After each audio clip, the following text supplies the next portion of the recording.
Listen, son, to all the sons out there. You can be anything you want to be. Keep God first and love yourself, love your family, and chase your dreams. Welcome to the Listen, Son podcast. Welcome back to the Listen, Son podcast. If you a new listener, we thank you for being on board. We're just trying to promote fathers and son relationships and continue to build that community through sport and just different hot topics. It's a beautiful thing. So we ask you to just continue to be on this journey with us and continue to grow. And wherever you at in life, just continue to grow and accept the new relationships and old relationships that are going on. So today we welcome David Walker, connected with him through the Iron Horse podcast. Fans of each other's distantly, but now it's good to connect and see platforms come together. So welcome, David.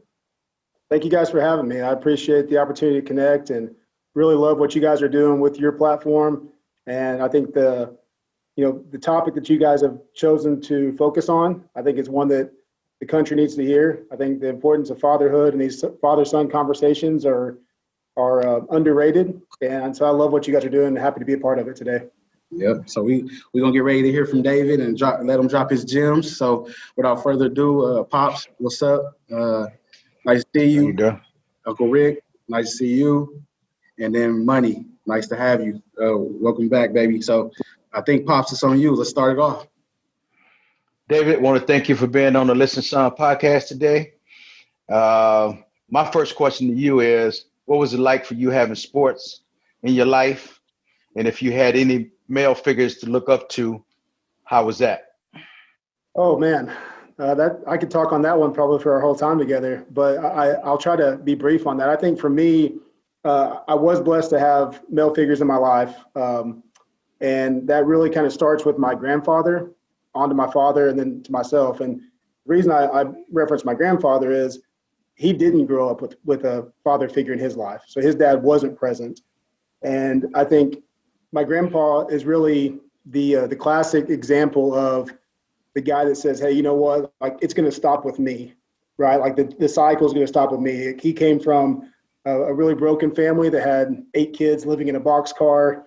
And, his mom they were all out working in the cotton fields together when he's 10 years old, putting in full work, in the summertime, working 50 hours a week in the field at 10, 11, just to help the family, and would ultimately go on to be 17 years old, gets my grandmother pregnant in high school in the 60s, which is like scarlet letter type stuff, right? Very scandalous. Right. And had really a crossroads, like could have done one or two things. He was a highly recruited athlete, could have gone and said, hey, you know what, that's your problem. I'm going to go take this basketball scholarship and go do my thing. But they got married. They've been married for 50 plus years now. And he really established as a 17-year-old an identity for our family that kind of gave my last name some value where it didn't have value before. And so I think when I tied my male figures back, it started with my grandpa, who they would have my dad at 17, 18 years old. And then my grandpa played college basketball. And then my dad played college basketball as well at Oklahoma Christian University. So I was a baby in the stands. My parents had me. My dad played JUCO. They got married out of high school, had me at 20. So I'm a 2-year-old. My first 2 years of life, I'm in the stands with the number 15 is my dad, T-shirt on at Oklahoma Christian. So I grew up with sports, and really from the womb to life, I had a sports figure, kind of the triple threat, really. I would say for my dad, grandpa, they were athletes, they were godly men, and they were servant leaders. So I think for me, like I was blessed not only to have them in my life, but they kind of filled all those roles. So I wasn't necessarily looking to my favorite athletes to be that for me. I was blessed to have that, but I was only blessed to have that because it started with my grandpa making a decision that was going to be important for our family. So sports were always a part of our life, as you can imagine. My grandpa coached, my dad coached, my great grandpa coached. So I don't know a day in my life where sports wasn't important to us, but I think from a standpoint of leadership and how I looked up to people, it would probably start with my dad and grandpa. When did you know football was what you really wanted? Did you play all of them or two of them or what? Yeah. I played all of them. I played football. It wasn't really on my radar, to be honest, when I was a kid. And that's mostly because my grandpa and dad were college basketball players.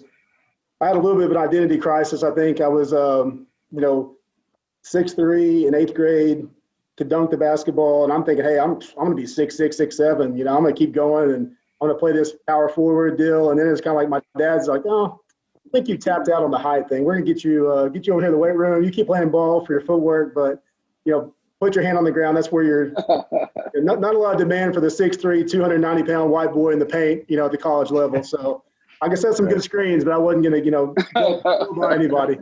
So played baseball up until high school as well. So really grew up playing basketball, baseball. Football really was on my radar. I didn't play until 7th grade. And that's mostly my dad was kind of one of those that, hey, we're not going to have you playing Little League football because, don't want you to get hurt or do, anything like until your body's ready for that. So I was one of those kids that was kind of, left out of that when all the kids are wearing their jerseys in 4th and 5th, 6th grade to school because they're playing the next day, Pop Warner. I didn't get to be a part of that. So, but that was something I definitely played all three growing up and see the value in multiple sports and how they benefit each other. Yeah. One more question before I pass it to Money. Being a father now, do you have any worries for your son? If so, what would that be? Ooh, man, I've got several, honestly, Mike, and I appreciate that question because I think, for me, I've got 2 sons. I've got a third one that's due here in a couple months.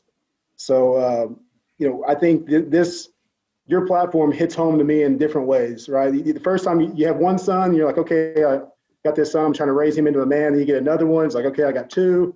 And then when that third one came, it's like, all right, I'm growing leaders if I choose to, right? I have a big responsibility in a world that really needs male leadership, really needs men to not be boys that can shave, but be real men. I think there's a real need for that. So now that I have that responsibility times 3, my concerns are, I would say it's not all digital world concerns, but it has a lot to do with that.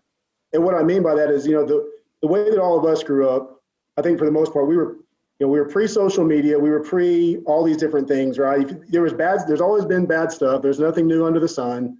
We can all agree on that. There's been bad things out there forever, but I think the accessibility to those things now, that even when my oldest son is 7, the anxiety I have around him getting a phone in his hand and what he can find himself on, that's something that bothers me because I know that you give a cell phone to a young man, especially an adolescent young man, it's almost like giving them a loaded gun and letting them play Russian roulette with it. Because if they start going down different rabbit holes, they can find all kinds of bad stuff on there. And that's just that's pornography, that's all those type of different things, right? But then there's also, so that's one side of it. I would say my other concern with that world is that we live in this approval-seeking world through social media, right? Where our value is placed upon how many retweets I get, how many follows I have, how many likes do I get. And when we are always chasing that approval, it really gives our kids a false identity. And Coach Bond, I think with you in recruiting, you're coaching the recruiting thing, that's a whole, the college athletes are coming out like they get an offer and they're going to retweet it. They're going to tweet how many offers, just got one more offer, #blessed, look at me. And we live in this approval. Hey, I want everybody to be impressed by my level of recruitment. And so everybody starts playing this comparison game, and you have late bloomers that maybe aren't being as recruited as heavily, and they get discouraged by those things. So I think just those two things colliding with what's the dangers of the internet and the social media things that can be used for good. We see it used for good a lot. We also see it used to be very divisive and very, a comparison game. And I think those are things right off the bat that jump out at me when I think of the dangers of raising a young man. Like, how do you're not going to shelter them, you're not going to protect them from everything, but how can you teach them to responsibly use some of the platforms that are never going away, right? We're never going to get back to a world that you don't have everything, you can put it right here in front of your face in 5 seconds if you want it. So I think that to me is something that I'm already having to be intentional, like, hey, give me my phone. Don't try to take my phone and go off. Like, not that I even think he's doing anything bad, but I have to be thinking 5 steps ahead, because by the time, they're gonna get there before we know it, where they start to come of age and see what all is going on in the world. And so just trying to make sure that I'm intentional about my focus of what they have access to. I think that's one that immediately comes to mind. I think the second thing that I'm concerned about for them, and one of the reasons I mentioned this earlier that I appreciate your platform so much, is that I think that we live in a society that has undervalued the role that men can play in this society, and undervalued it from the standpoint of just look at movies and TV shows today, right? For the last 5-6 years, the leading character is typically a female heroine, right? That she's like, whether that's Wonder Woman or whatever, some offshoot movie, the female is the most dominant person. And if you have a female male character together, the guy, he's kind of like the buffoon. He's kind of like the comic relief. I think Kevin Hart's got a movie coming out now where it's like they're like, detectives or something. He's kind of like the one that doesn't get it right, and she comes and helps, bails him out. And I think that's just kind of been the narrative where, and rightfully so, like there was, if I had daughters, I would say, hey, I want women to be empowered. I want them to be the best that they can be. And I think that's been great. But I see that for my boys, I can see I'm trying to raise these boys to be leaders. And I'm just hoping that there's going to be a society that still wants them to do that. If that makes sense. Right. Well, once again, David, appreciate you, man, for being on the show. And I'm going to pass the money now. Hey, David, do you see the middle son? I know that when the third one gets here, but do you see the middle son already looking up to your older son? Oh, Mike, absolutely. And honestly, it's awesome to see. And I'm the oldest of 4 myself. So I've got 2 younger brothers and a little sister that's below all of us. So I've been in that older brother's shoe, or in those shoes. So I've tried to always make him aware at an early age, like, hey, he's watching you. And when you're doing that, he's watching you, and explain to him like, hey, I'm going to be harder on you on these things because you got 2 little eyes and you're about to have 2 more. So, and I think he gets that and understands it, but yes, I totally see that for sure. Okay. All right. I guess it's on me. Well, David, nice to meet you. I'm glad you're on the show with us today. You said a lot of good things because I got 2 little ones, and just them just becoming leaders is definitely something that I want. So like you definitely said some stuff that just like hit on for me as well. But I'm gonna just jump straight into the questions with you. You got the Iron Horse podcast. I didn't listen to it. I know Mike didn't listen to it. Very good. Can you give us like a breakdown about what it's about and what are you guys are trying to create with that? Yeah, absolutely. And first of all, I know for the video side of it, you got your OKC Thunder shirt on, and that's like thunder up to you, my man, because I'm from Oklahoma. That's my team. So always happy to see that OKC logo pop up on the screen. But for the Iron Horse podcast, for us, so I run that with Brandon Carr, who's a 12-year NFL veteran, and we really came to a friendship very organically. I'll tell a self-deprecating story. Maybe it just it's not self-deprecating, but it shows at least my ignorance of the NFL to some extent. So despite playing college football, I'm not a big NFL person. I never had a favorite team. So I got out of college coaching in 2015, and fast forward a year and a half, my son is 3. He's wanting to play basketball at the Y. So I'm like, hey, 3-year-old league, 3 and 4-year-old, I'll sign up. Whoever shows up, I'll just coach. Just give him a chance, right? We'll take some funny videos. We'll have some laughs, whatever. Well, first game comes, all the kids show up, and a guy comes up to me and, hey, I'm Brandon. This is my son, Austin. He's on my team. Okay, cool. Well, we get out there and play. Hey, Austin's pretty good. Makes a few buckets. I'm like, all right, Beckham makes a couple buckets. Also, hey, we got a couple kids that can play with. It's not going to be that bad every year, One of the referees comes up to me after the game. And, of course, we're in Dallas. So this is like Dallas Cowboys are everything here, right? So referee comes over to me after the game and says, man, you got Brandon Carson on your team? And in my mind, I'm like, Rolodex in the back. Like, well, there was a guy named Brandon. He brought me to this kid named Austin. That kid's last name's Carr. Yeah, sure. Yeah, Brandon Carr, yeah. Wasn't even aware of his status in the game and all that stuff. So long story short, we end up, as that season would unfold, he's helping me coach a little bit. And then we started coaching our boys in flag football and baseball and basketball. So we've been coaching our sons together for the last 3-4 years. And through that, we've been pouring into them really with a holistic approach. So we pray before every practice. We pray at the end of every practice with them.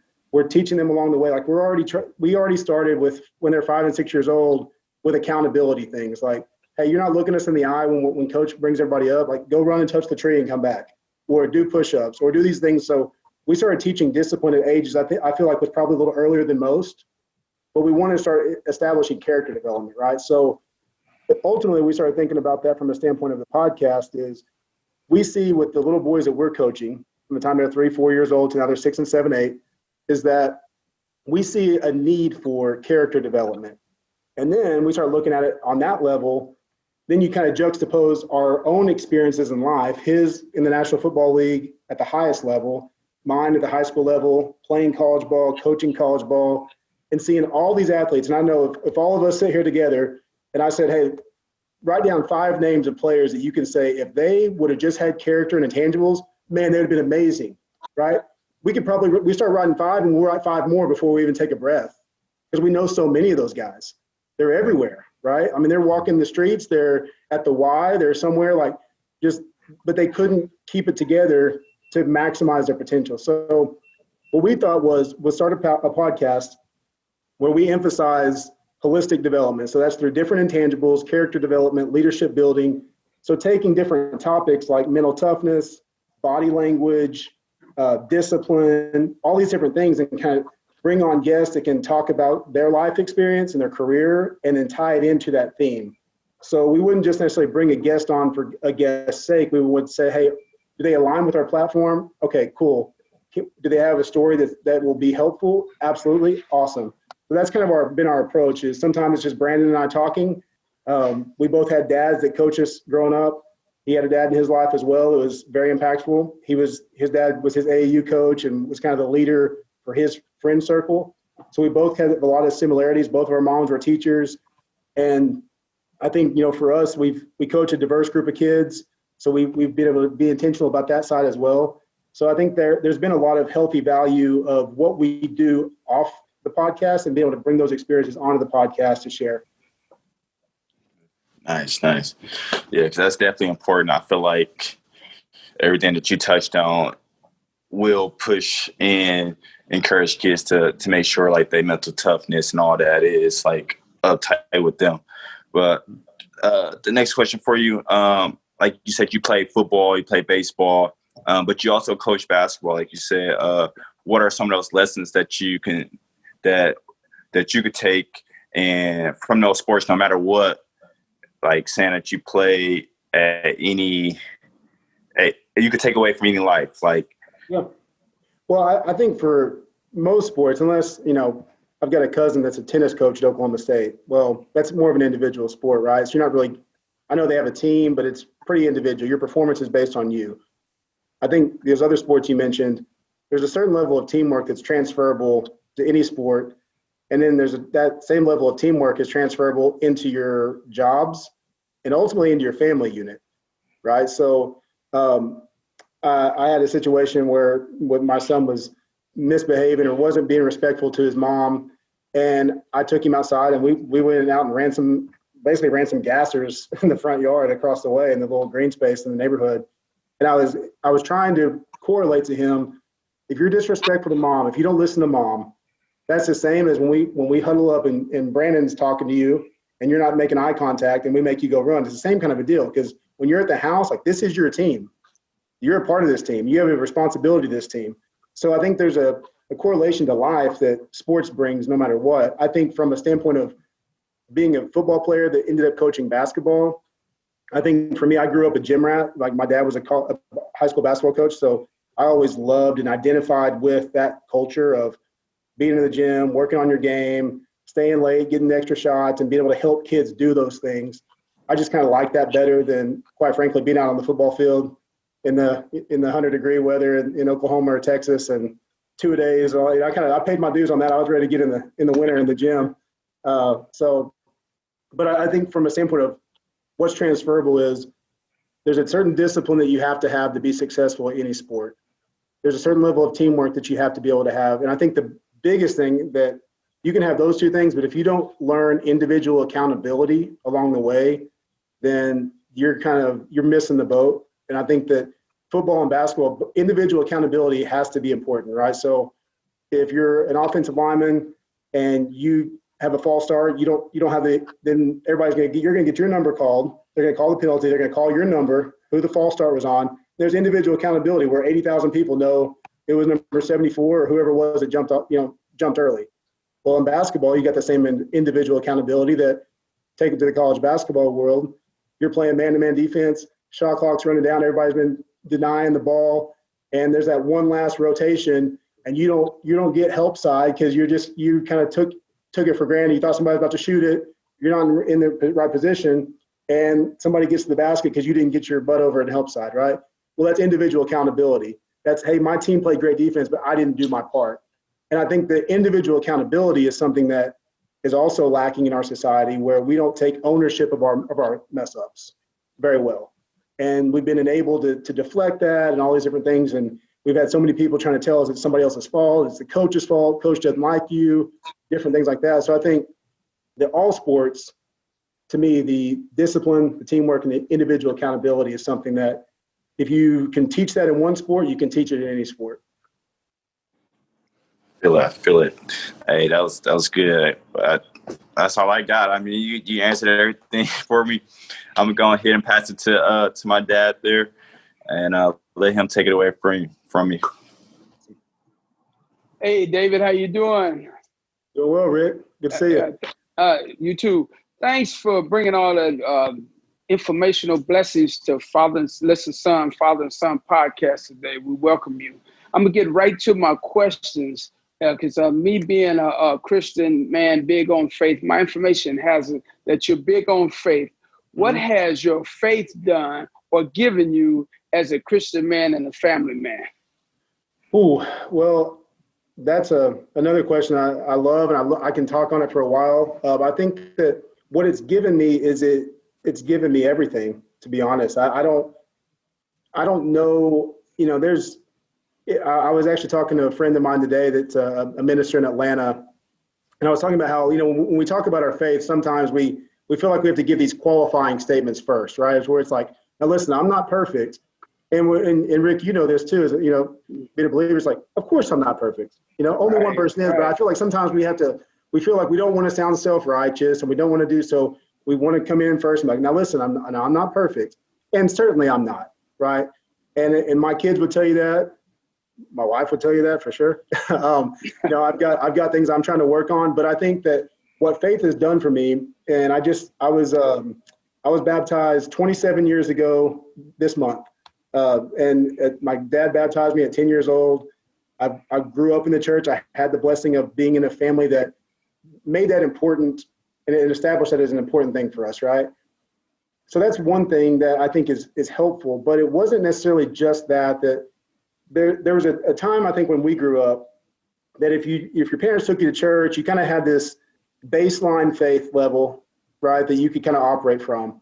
And if you look at our society during those years, it kind of was easy to assimilate your faith into that, right? Where like the laws of the land, the morality of the land kind of aligned pretty much with Christianity, right? So you can go all the way back to prohibition, where, and different things like that, and kind of like work your way down through the generations of certain things, that lifestyle choices that would say, hey, that's not okay to do. And that kind of aligns with the Bible. And well, now we're in 2020 and that line's really blurred, So I think that as I've gotten older, and I'm 37 now, as I've gotten older, as I grew up in a one stoplight town in Fort Gibson, Oklahoma, didn't fly on a plane until my freshman year of college, didn't have the same worldview that I would have today, right? So I've been fortunate with work and some different things to be able to travel the world a little bit and see some different things and really have my worldview changed so that I see the world through a different prism. And I think that's been helpful to me.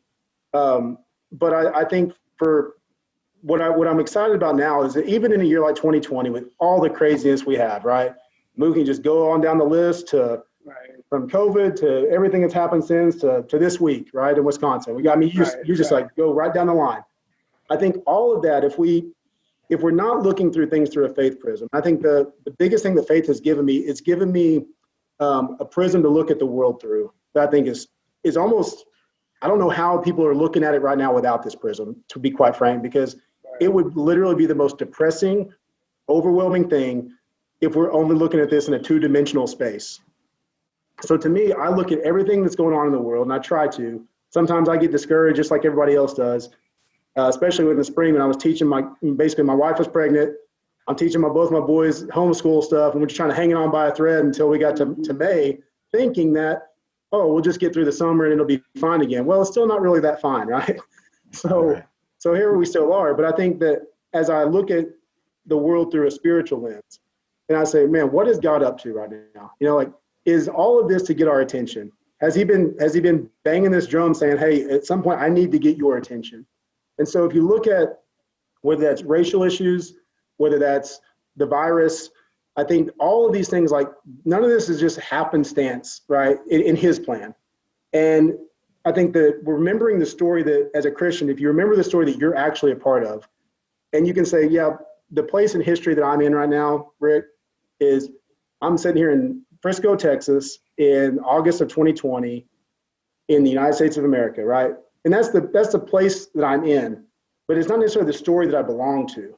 It's where God has placed me. The story I belong to goes way back further than this and will last far longer than this, right? So if I can take, and what faith is doing for me currently is it's allowing me to be able to see everything through that prism of, okay, this is the things going on. Let's just get right to on the racial thing right now. We can say this is Republican, Democrat, this is conservative, liberal, this is black, white, what I see it is from a spiritual perspective is this is a good and evil thing, and that's not to say like one race is good, one race is evil. I'm saying the problems that we have with each other, the problems that we have had historically with each other in this country and around the world. I mean, this goes back hundreds of years, thousands of years that people have been treated differently based on race and class, all those things, right? It's a sin problem. It is that if we were treating people the way Jesus treated people, if we had servant leadership principles, I mean, Jesus washing feet, Jesus serving, Jesus going to the cross, all of those things, if that's how we interacted with each other, and that was our baseline barometer, and it wasn't just lip service, I go to church on Sunday because mom makes me, or I go to church because I've always gone to church, and I have some friends there, and we have some community, and we like to be around each other. If that's all it is for you, then you're not really going to treat people like Jesus, right? But if that's real for you, and you're authentic with it, and you actually believe it, well, then it's going to shape all of your interactions. And it's not going to become a race thing. It's not going to become these people, they don't dress like me and they don't have the same means as me, so I don't really want to hang out with them. And that stuff, you think that sounds like high school stuff, like, oh, I don't want to hang out with those people because they're not cool. But that stuff goes on into all of our lives, right? We keep on having those interactions with people where it's like, oh, do we want to go out with this couple this weekend or this other couple? Because this other couple, they're a little more popular, they're a little more whatever. So we continually have those kind of conversations, and we can continually have to make those kind of decisions. So I think that for me, faith has given me the right outlook to be able to get through what's been the craziest year probably in most all of our lives. And that's, there's a lot there, and I could go on, but I think that to me is what it's currently doing for me. Okay, well, thanks for being on the same accord. We definitely was on the same accord. Now, one more question I have for you, David. During this pandemic, I don't think we all realize what these young student athletes are losing by not playing this fall. However, can you elaborate on what they can gain or need to build on from these pressures? Well, I think from a gaining standpoint, and I'm my family calls me the spin doctor because I always try to turn something into a positive. I try to be a glass half full guy.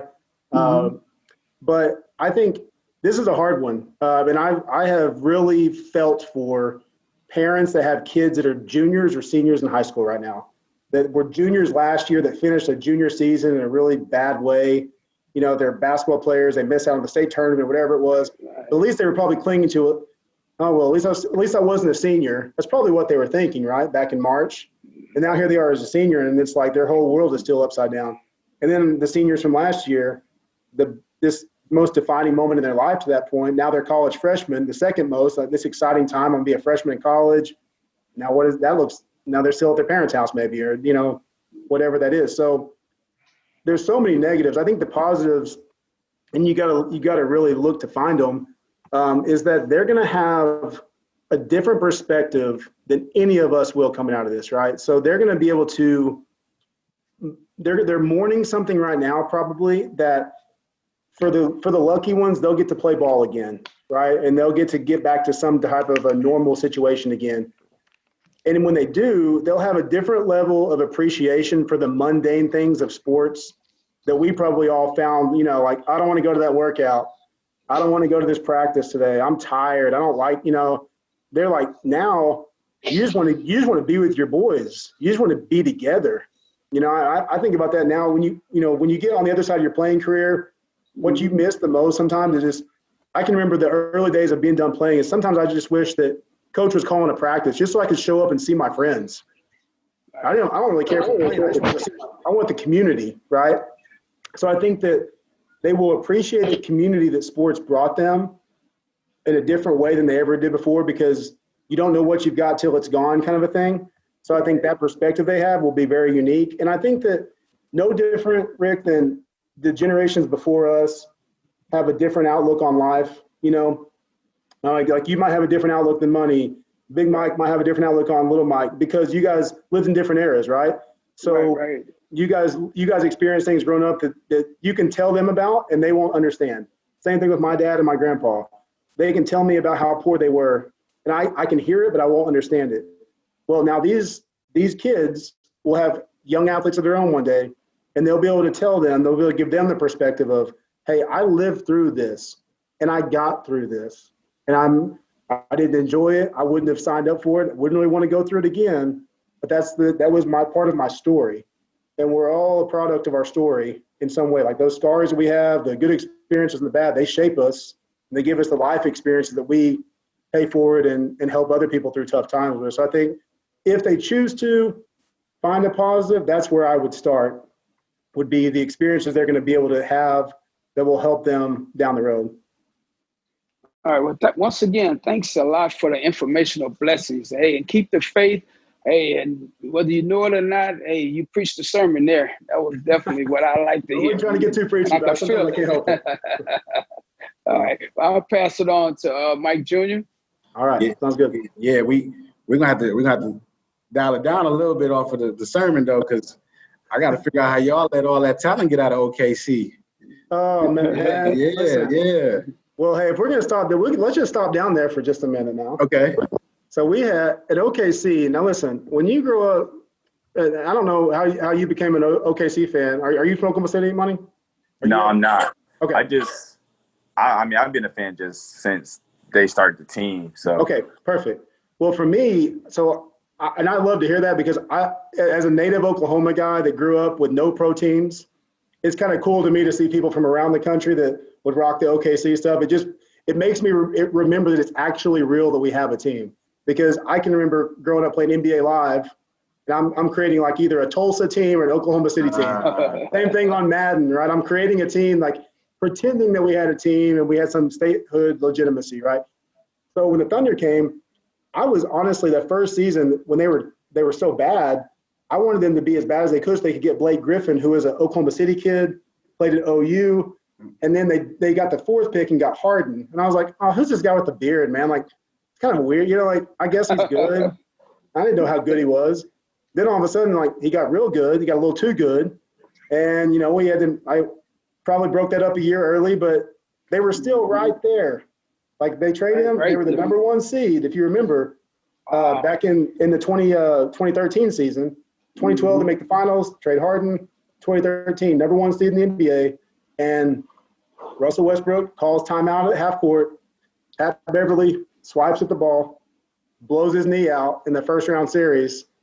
And we ended up losing. We won that series, but then we lost the next series without Russ.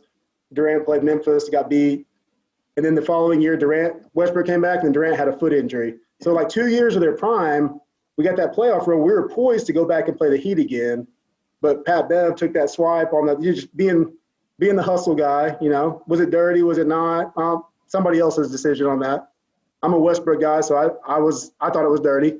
But I think that had that play not happened, if they got back to the finals, not saying they would have won it, but I think the whole narrative around them would have been different, because everything always points back to the James Harden trade.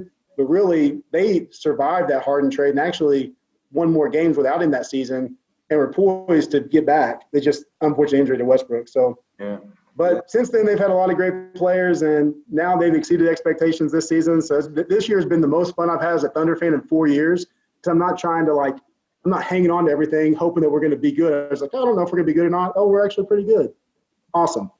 Got you. But I can talk on the Thunder all day, man. Hey, it's definitely gonna. I think it's definitely gonna be a 30 for 30 on that team, and they're gonna have to do a 2-part 30 for 30 if they keep playing Westbrook in the playoffs. That's gonna be part 2 right there. So you're right. So yes, but definitely like Uncle Rick, man, you definitely dropped some gems on those questions, and I'm glad to hear that faith is, as a younger guy, I'm glad to hear that faith is important, and that's what we all should be striving for in this journey. So. To get back though to it, get back in the swing of thing of questions. Yeah. A different, it's good to get a different perspective. Like you talked about all these kids, man, they want to post 30 offers, then narrow it down to 15, and then this is the final 5, and then you got to have the video and the highlights to go along with the commitment. Yep. I get it, it's your moment, but you were a walk-on. Am I correct in saying? That's right. All right, so it wasn't none of that. I was a Division III athlete. It wasn't that, money was in the same boat. So what are some of the challenges that you had to overcome during that experience? Well, I think the first challenge was getting over myself, to be honest, Mike. My situation was kind of unique in that I was either overrated or under-recruited, and I was possibly both. Okay, so what I mean by that is my senior year, I'm playing offensive, defensive line.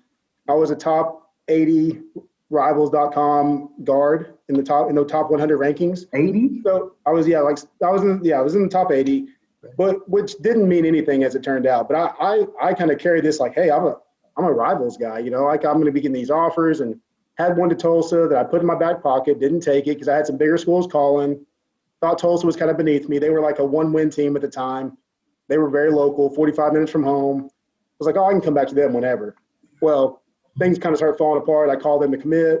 Oh, hey, we moved on, bud. Sorry, we had to keep moving. So I learned a tough lesson. Ended up walking on. Had a little bit of a chip on my shoulder because of that. So I kind of thought man, I shouldn't have to be a walk on. But my dream was, if I was going to go play somewhere, my dream was Oklahoma, and I had established that as a dream in 7th, 8th grade. As soon as I really started playing football and got serious about it, it's well, if I'm going to play somewhere, I want to play for the Sooners. Because at the time, again, pre-OKC Thunder, that's the pro team in our state. That was it. But when I first had that goal, OU was really down. They were, it was John Blake, RIP, just passed away this last month. But he was the head coach at the time. They have a 3-win, 4-win, 5-win season stretch. So they weren't very good. And so me wanting to play for the Sooners didn't seem like an unattainable task. Well, by the time I'm now pursuing that goal, my junior year of high school, Bob Stoops gets there. It's over. And then my senior year of high school, my junior year, they win the state championship or the national championship. So they're national champions. Now my senior year, I'm trying to be recruited by the defending national champions, not just this 3, 4, 5-win, below average historical team that's not very good right now. Mm-hmm. Now I basically because my goals were there, I had put myself in a position where I've got to go walk on to a team that's loaded. So by the time I got there as a walk on, we were preseason number 1. Our Tommy Harris is on the cover of Sports Illustrated, who would be the defensive tackle I go one-on-one with every day as a scout team center. I mean, if you Google the Tommy Harris Sports Illustrated cover, he's holding his helmet, padded up, doing the rocks, people's eyebrow. And that was my freshman year, was me and Tommy. So the biggest challenge was coming in to a program that's, 2 years removed from a national title, ranked number 1. And at that level, it's haves and have-nots. So there's full rides and there's no rides. And when you're a walk-on, you're scratching and clawing for any kind of validation you can find. And that was something that for me was the biggest challenge to overcome. When I say getting over myself, was coming from being a team captain, started on the basketball team, kind of feeling like you're kind of the man, to you get up there and you're just like a small fish in a huge pond or in an ocean.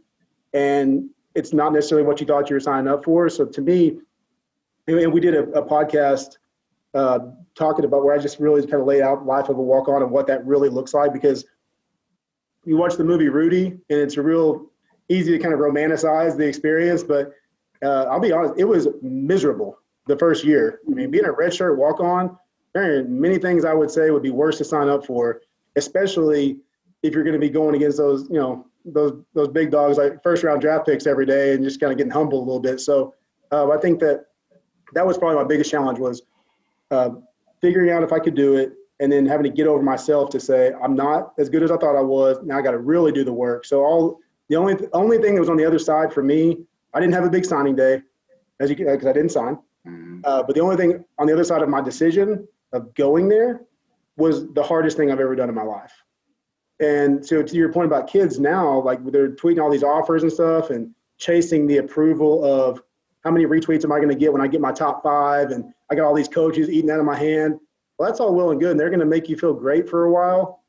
But when you sign that scholarship and you walk on the campus for that first workout that summer, the only thing that's sitting there waiting on you then is everything, like the hardest stuff you've ever done, period. So, and that's interesting because I know for a lot of guys that we talk to, and even for myself, I just wanted to get the recruitment process done. Yeah. I did not want to jump on. And it seems like a lot of kids, they want to keep it going and going in the suspense. So yes, their goal almost, Mike, it's almost like their goal is the process. Yeah. Because of how much attention that they get through the process, right? When really the goal in the old days was, hey, you get the offer that you want, you commit and you're done. And it's like, oh, peace of mind. I got an answer for all the questions. Everybody asks me, hey, where are you going? Oh, boom, I'm going here. And eventually people stop asking you because that's an annoying question when you are getting asked that question and you don't know. So, but some people, they just like to play the game. And I think that's, again, it's a product of the society we live in where social media has come into play. Yep. It has become, and people profit off of that. You mentioned the people that do the videos. There's somebody saying, hey, no, don't commit too soon. We got to do the video. Like, don't put it out there yet, right? Like, you gotta monetize this thing. So, And now we didn't help ourselves out by doing this portal, but I'm gonna leave it alone. I know. Right? So Part of it. yeah, I'm gonna leave it alone. So let's switch gears though, because something tells me we talked before I hit the recording a little bit. And you were a part of some big time stuff with Oklahoma, some big time games, like you said, freshman and sophomore year. But something tells me that wasn't the highlight of your career there. Something tells me it was more than just those, getting to those high competition games. So what was that? Yeah, for me, Mike, honestly, the highlight of my career, I think the biggest thing for me was I needed to get on the field there. Like that was my biggest goal, right? So my freshman year, I redshirt, we win the Big 12 championship, won the Rose Bowl. And so I got to go to Pasadena. The first flight of my life was to Los Angeles. We're going to the Jay Leno show, and we all got to walk by, shake Jay Leno's hand before we go to our seat. I saw the ocean for the first time. Like, I mean, my eyes were just wide open. Low key moment was we were practicing at Loyola Marymount, which is where Hank Gathers played. I know you guys might remember the Hank Gathers movie. Hank Gathers died at half court, basically Bo Kimball throws him an alley-oop, he dunks it, he comes back, he was a big time player. Well, I'm a basketball kid, so I snuck into the gym to see Hank Gathers' jersey hanging in. I thought that was one of my highlights. Nobody else cared about it, but I did. But they had this experience my freshman year of that. Then the next year we were again ranked number 1. We got the Heisman Trophy winner, Jason White, won the Heisman. But that first game of the season, I was able to get on the field, got on the 2 deep as a redshirt freshman, travel team, and had kind of worked myself into that. But again, I'm a walk-on still. And, they're not handing out scholarships because you're a second team O-lineman. That's not something that's going to get you a full ride there. And it's not like the D2 level where, hey, we can pick up your books or we can get your tuition or something. We can throw you a bone. There's no bones to throw. It's the big thing or there's nothing. But ultimately, the big prize for me, and it has nothing to do with football, was I transferred to Arkansas State because, again, I still wasn't over myself yet. I still needed to prove that I was D1. So when I decided to transfer, I was looking at Missouri State, which was FCS, Division I, everything but football, and I could have played immediately there. But I chose Arkansas State because I wanted to stay D1. I was fine to sit out a season so I could go watch my little brothers play ball.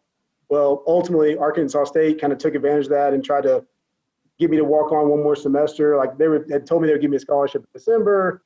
Missouri State I turned a full ride to Missouri State down to take that one more semester as a walk-on and redshirt because of transfer rules. So when they pulled that rug on me, the next semester I lost 60 pounds. I I ran a mile a day for 8.5 years until my oldest son was born. True story. And yes, it was obsessive compulsive. In hindsight, it was probably, I made a healthy thing unhealthy. But after I'd left Arkansas State, I ended up just going to Harding University as a student. And that's ultimately where I met my wife. And so there's a long story to that we tell on the Life of a Walk-On episode, but it's really where God showed up and showed me that, hey, all this time you were pursuing all the things that you thought you needed to pursue to get your own approval, to find your identity, all that stuff. Like, I let you pursue the desires of your heart. Even was gracious enough. He was gracious enough to me to let me fulfill some of that by getting to play and have those experiences, getting a couple of rings. But ultimately, you need to get me to Harding, where I met my wife, who is from Atlanta, Georgia. So that's really changed everything and kind of set the course. Now I've got a third son on the way.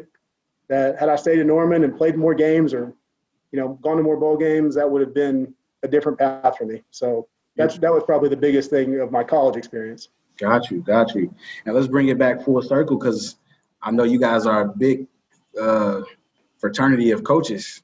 Yeah. Your family. And I know you said it started with your grandfather, but I think we talked about 4 generations of coaches. Yeah, so it actually started with my great grandfather. So my grandfather that I mentioned, he married the daughter of his high school coach. So my great grandfather is in the Oklahoma Coaches Hall of Fame, and actually died at practice on the court. Had a heart attack. They were scrimmaging the jump ball. They start playing, and he has a heart attack on the basketball court. So he died at a fairly young age. But my grandpa went into coaching as kind of an influence of him. And then my dad played college ball, reluctantly got into coaching. My grandpa was basically like, hey, don't coach. There's no money in it. Go be a banker. Do this. So he worked at the bank for a couple of years. I was like, I kind of like those summers off and those 2 weeks off at Christmas and all that. So he ended up getting into coaching, and he became a Hall of Fame coach himself. So my dad got inducted to the Oklahoma Hall of Fame recently as well. And hey, Chamberlain, get out of here, man. Well, I got a 4-year-old. That's you next him up, money. I got a 4-year-old playing WWE wrestlers in the room here beside me. So sorry for your listeners. But we had basically 4 generations from that standpoint, where my dad had laid this foundation. And my dad had told me, listen, if you're going to coach college, or if you're going to coach, you need to go to the college level, because you can recruit your own players and all those different things. So that's where I was basically looking to go that direction with it. And when I did, because my dad was a girls basketball coach, I got into the girls side. So I worked camps, got a grad assistant job at Arkansas. So I spent 2 years at University of Arkansas with the Razorbacks. And then the job at Harding came open, and I was able to go back to my alma mater and be the assistant coach there. So I did that for 5 seasons as the only assistant on a D2 staff. So I was kind of recruiting coordinator and all of that. And so that was a neat experience as well. Awesome. All right. That's good. So we usually wrap up the show with, the Listen Son portion of the show, where you give a message to your sons and all the sons out there of what you think, they need to hear to be great men out there. But I know servant leadership is big for you. So I would like you to, first off, give us your definition of servant leadership. Ooh, my definition of servant leadership would be that simply just putting other people above yourself. So I've got a bracelet here, and it says, I am second, right? There's a video series that's been going on for years. And I've been wearing this for 5 or 6 years, and I haven't got it right yet. Okay, so it's there. I can't take it off because I haven't even got close to scratch the surface of really living that the way I want to. But I think what it looks like to me is servant leadership. And I go back to you. One of the first questions you guys asked me was, who were the role models in my life, right? I mentioned my dad and my grandpa. Well, in my little town in Fort Gibson, I said, my last name only means something because my grandpa chose to make it mean something. Well, not just in being a college player that took care of his family, but he is the kind of guy that if somebody needs something in the community, he's going to be there. Like if there's somebody new that's moved in, like he's going to go help them move them. And we were going to, as a byproduct of that, hey, David, Jeff, Levi, come help me Saturday morning. I need you down here. We're gonna go move so-and-so in, or they got a piano to move, or they got something. And it was always, we're helping people. No, nothing for it. No money involved, no anything. It was just doing things because it was the right thing to do, doing it because somebody needed it. And now, my dad passed on. My dad was like that. And so they showed me a model to live of. Servant leadership is doing the right thing because it's the right thing to be done. Mm-hmm. And it doesn't necessarily need to benefit you. And typically, if it does benefit you, then it's not servant leadership, right? If it directly benefits you, then maybe that's not where the definition should lie. So that would be my definition, is just putting others above yourself and looking to the needs of others and having that mentality of an other-centered versus a self-centered approach. So I want to do something real quick. I want to challenge my co-hosts, my rollies on this show. I want to see if we each can give one example of some servant leadership we did this week. And that'll also challenge the people that see this episode to see what they're doing and evaluate their life. And I think show the bracelet one more time. I think that's the perfect way to bring it into it is, what are you doing that puts you second? So let's see, Money. Let's see if we can give the old timers a little bit more time to think. But let's see if you can come up with something real quick. What is something you think you've done to show servant leadership this week? Oh man. First, I was going to already say we can let them go first, elders first. But Set the tone, Money. Set the tone, baby. Man, you got me on this. Let me think. I say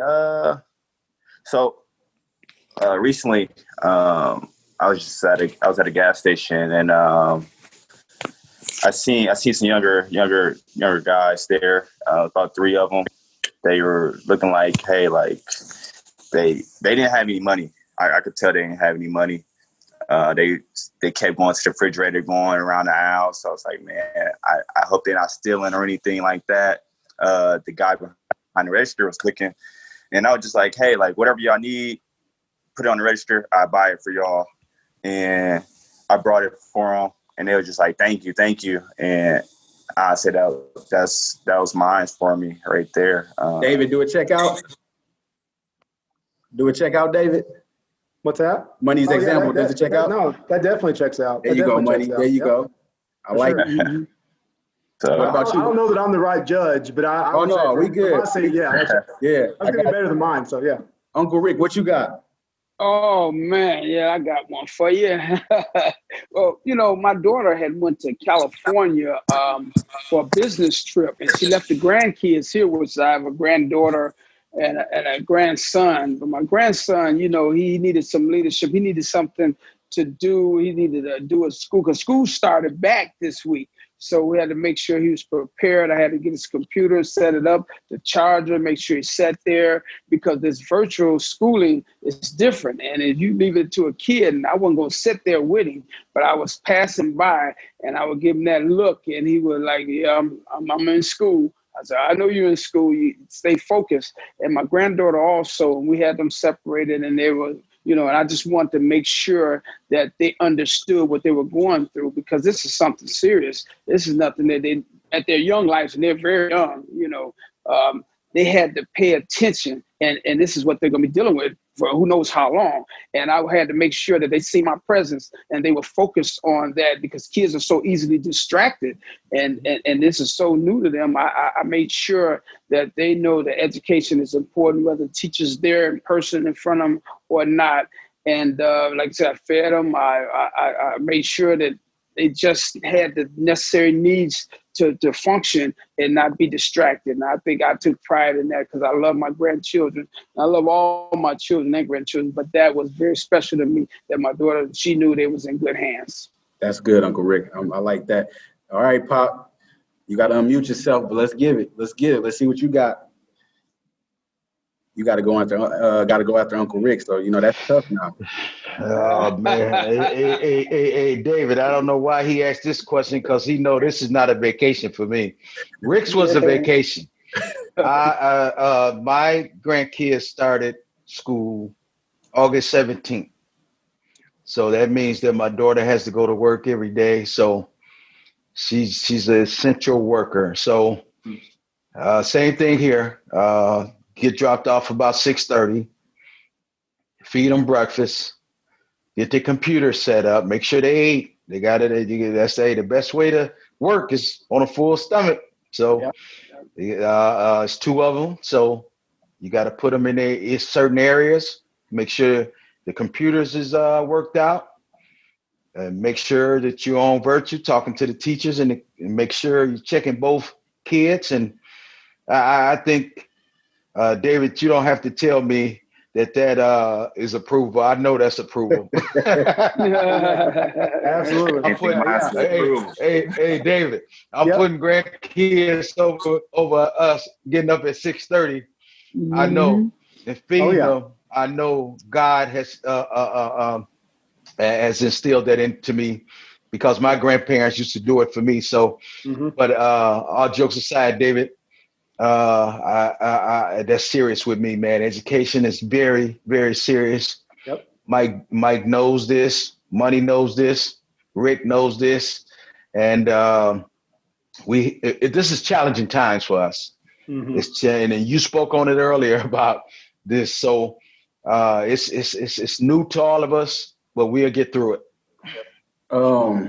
Definitely, we haven't tapped into that yet, but definitely props to Uncle Rick and my dad for just extending the Listen Son platform, not only with just fathers and sons, but you got grandsons interacting with grandfathers. And David talked about how impactful that was for his family. So shout out to you, Uncle Rick and Pop. My example would be today. We ran a little bit late. The viewers wouldn't have known that if I wouldn't said it, but told them myself. But anyway, we have a group that I work with on a group of student athletes. We're working on the mental health and wellness side. Today we went down to downtown. I know I'm gonna say it wrong, and they're gonna correct me for it, but Minneapolis. I don't say it right, but whatever. Downtown, and we was hanging up signs as cars drove past of just like smile and you matter, and getting the people to honk and just encourage their mental health after a long day at work.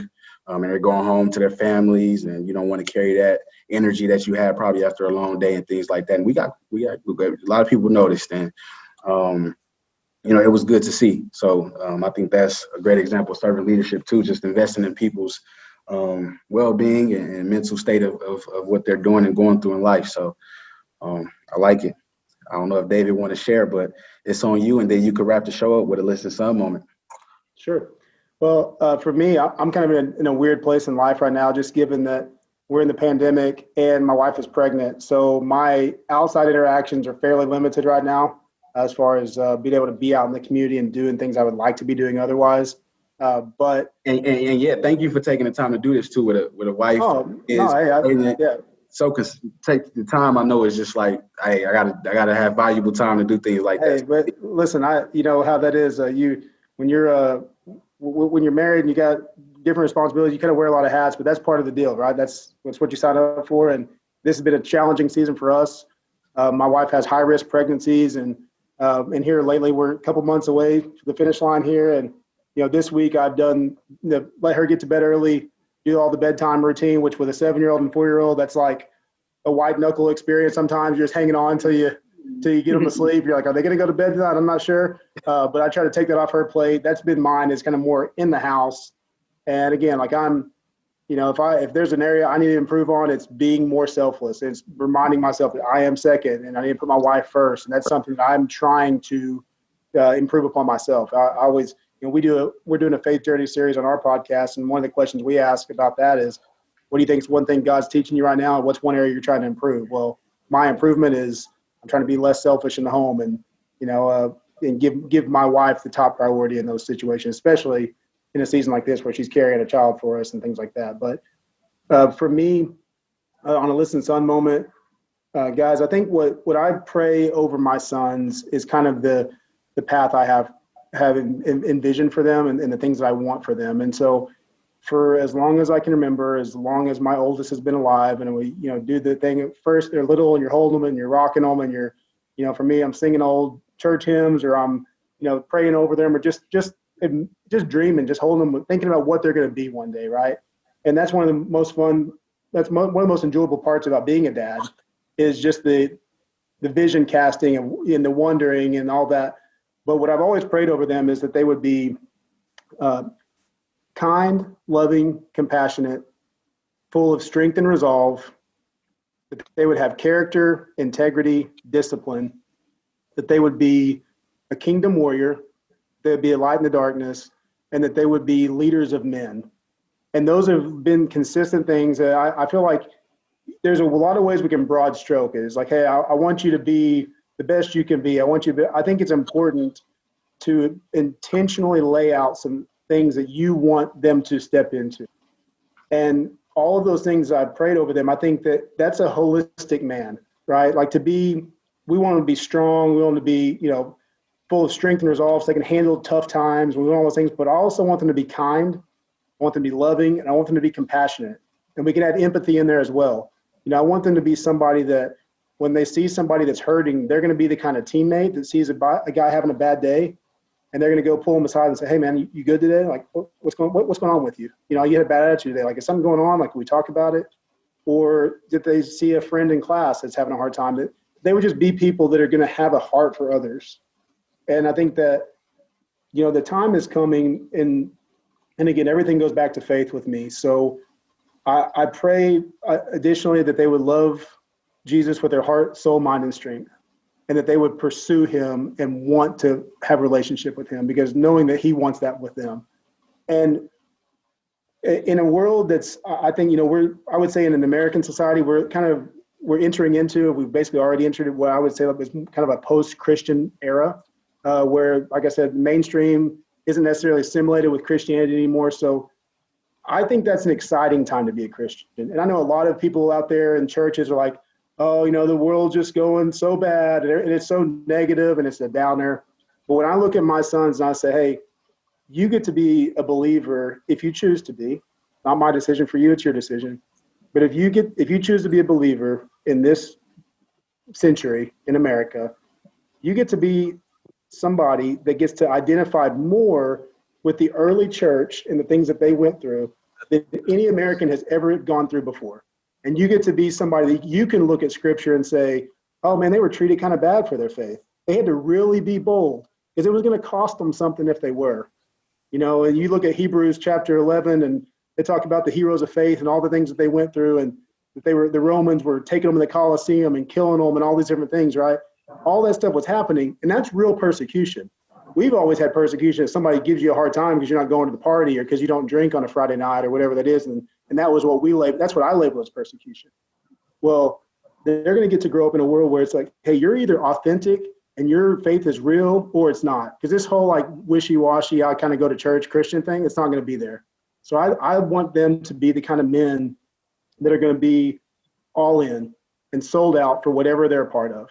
They're going to be sold out to their team. They're going to be sold out to their friends, but they're mostly going to be sold out to Christ. And that's what if I wanted anything for them, that's what I want for them, is they would be sold out for Christ, and that everything that they do underneath that is a byproduct of their relationship with him. Thanks once again, my fraternity and sorority of listeners of Listen Son podcast. Please, women and men, please like, subscribe, and share. Continue to support our goals to connect untold special real life stories.